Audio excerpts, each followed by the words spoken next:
ছিল ভক্তি সিদ্ধান্ত সরস্বতী ঠাকুর গৌড়ীয় বৈষ্ণব ধর্মের ধর্মীয় নেতা, গুরু ও গৌড়ীয় মঠের প্রতিষ্ঠাতা এবং ইসকনের প্রতিষ্ঠাতা ছিল প্রভুপাদের গুরুদেব।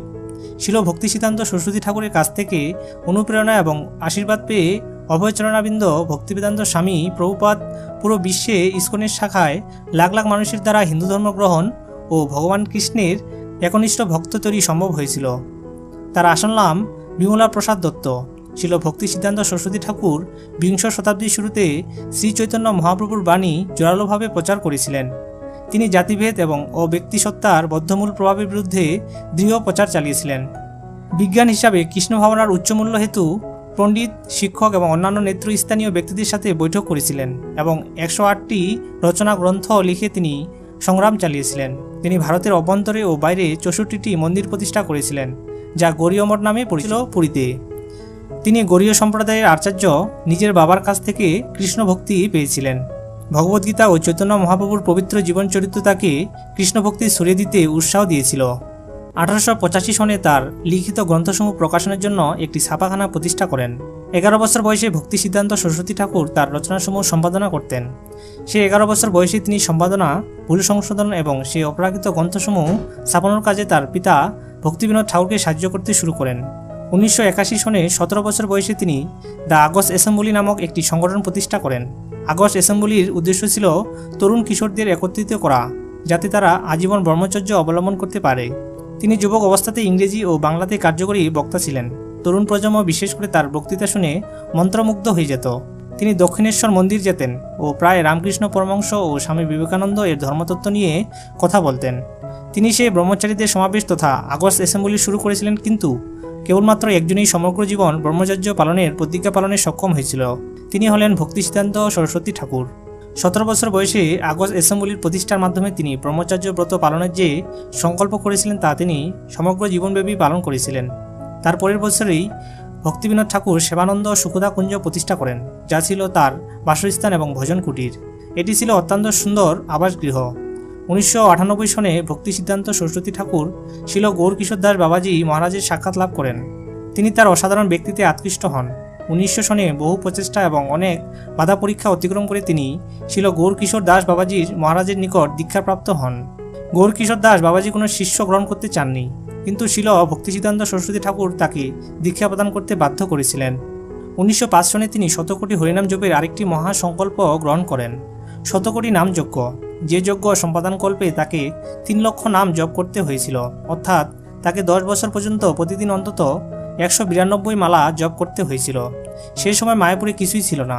তার নাম জপের যে সংকল্প তিনি এই মায়াপুরে সম্পাদন করতে চেয়েছিলেন, তখন এখানে কিছুই ছিল না। তিনি গঙ্গার তীরে একটি ছোট্ট কুটিরে থাকতেন। বর্ষার সময় যখন বৃষ্টি হতো তখন সেখানে জল চুয়ে চুয়ে পড়ত, অথবা ছাদ বেয়ে ভেতরে জল গড়িয়ে পড়ত। তিনি একটি ছাতা নিয়ে বসে থাকতেন এবং হরিনাম জপ করতেন। তারপর 1918 সাল থেকে তিনি তার প্রচারের মিশন শুরু করেন। তিনি সিদ্ধান্ত নেন যে নবদ্বীপের মায়াপুরে থেকে যাবেন এবং কলকাতা গিয়ে প্রচার শুরু করবেন সারা বিশ্বকে কৃষ্ণ ভাবনার জোয়ারে প্লাবিত করতে। তিনি কলকাতা গিয়েছিলেন। যখন তিনি কলকাতা যাওয়ার ইচ্ছা পোষণ করেন তখন তার গুরুদেব গৌর কিশোর দাস বাবাজি মহারাজ কিছুটা উদ্বিগ্ন হন। তিনি বলেছিলেন, না, কলকাতায় যেও না, সেটি কলির আস্থানা। তখন ভক্তি সিদ্ধান্ত সরস্বতী ঠাকুর বলেছিলেন, আপনার শ্রী পাদপদ্ম আমার মস্তকে ধারণ করে আমি কলির যে কোনো আক্রমণ প্রতিহত করতে পারবো। এভাবে তিনি তার প্রচার মিশনে অগ্রসর হয়েছিলেন।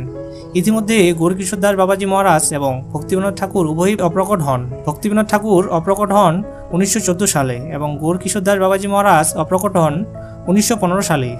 ছিল ভক্তি সিদ্ধান্ত সরস্বতী ঠাকুর তার প্রচার আন্দোলন শুরু করেন। তিনি কলকাতা যান এবং তিনি প্রথম মঠ প্রচার কেন্দ্রে স্থাপিত করেন এক উল্টোদঙ্গ প্রধান সড়কে, যেখানে ছিল প্রভুপাদ 1922 সালে তার সাথে সাক্ষাৎ করতে এসেছিলেন। সেই সময় ভক্তি সিদ্ধান্ত সরস্বতী ঠাকুর ছিল প্রভুপাদ তার প্রথম নির্দেশ প্রদানের মাধ্যমে উজ্জীবিত করেছিলেন। শ্রী চৈতন্য মহাপ্রভুর শিক্ষা ইংরেজি ভাষায় সারা বিশ্বে প্রচার করা, এই ছিল তার নির্দেশ। তখন প্রভুপাদের বয়স ছিল 26 বছর। তিনি ছিলেন একজন গৃহস্থ এবং তার একটি পুত্র সন্তান ছিল।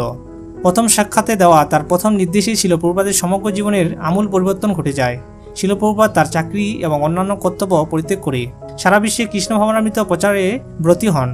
যদিও দৃষ্টত প্রভুপাদ সে সময় তার ব্যবসা চালিয়ে যান, কিন্তু তা সত্ত্বেও তার হৃদয় ছিল শ্রী চৈতন্য মহাপ্রভুর শিক্ষা প্রচারের জন্য দৃঢ় সংকল্পবদ্ধ। 1913 সাল পর্যন্ত খুব সুন্দরভাবে কৃষ্ণ ভাবনা প্রচার করেন। ভারত জুড়ে তিনি প্রতিষ্ঠা করেন 64টি মঠ এবং সে সময়ের গুরুত্বপূর্ণ ব্যক্তিদের তিনি প্রভাবিত করেন। তিনি তাদেরকে আকর্ষণ করতেন। তিনি কৃষ্ণ ভাবনা প্রচারের এক বিশেষ এবং অদ্বিতীয় পন্থার সূচনা করেছিলেন। কৃষ্ণ ভাবনামৃত প্রচারের এই নীল নকশাটি প্রদান করেছিলেন ভক্তিবিনোদ ঠাকুর। প্রচার আন্দোলনের ক্ষেত্রে শ্রী চৈতন্য মহাপ্রভুর মূল লক্ষ্যটি ছিল কৃষ্ণ ভাবনাকে প্রতিষ্ঠা করা এবং এই কলিযুগে অধর্মের প্রভাব চিরতরে নির্মূল করা। এতএব আমরা দেখি যে ভক্তি সিদ্ধান্ত সরস্বতী ঠাকুর সংকীর্তন আন্দোলনের ক্ষেত্রে একটি ভিন্ন মাত্রা সংযোজন করেছিলেন।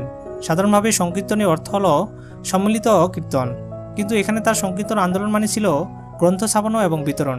এই সংকীর্তন আন্দোলন মৃদঙ্গ হল বৃহৎ মৃদঙ্গ। কৃষ্ণ ভাবনা প্রচারের ক্ষেত্রে তার সংযোজিত এই নতুন মাত্রাটি ছিল অদ্বিতীয়। শুধু তাই নয়, তিনি আরেকটি অত্যন্ত অদ্বিতীয় একটি মাত্রা প্রদান করে গেছেন। প্রথম দিকে তিনি উল্টোদঙ্গ প্রধান সড়কে একটি দোতলা ঘরে থাকতেন। তখন কিছু ধনী লোক তার প্রচারে আকর্ষিত হয়ে নিজেদেরকে তার কাছে উৎসর্গ করেছিলেন। তাদের একজন বাগবাজারে একটি বড় মন্দির তৈরি করেন। তাই তিনি উল্টোডাঙ্গা থেকে বাগবাজারে গৌরীয় মঠে প্রস্থান করেন।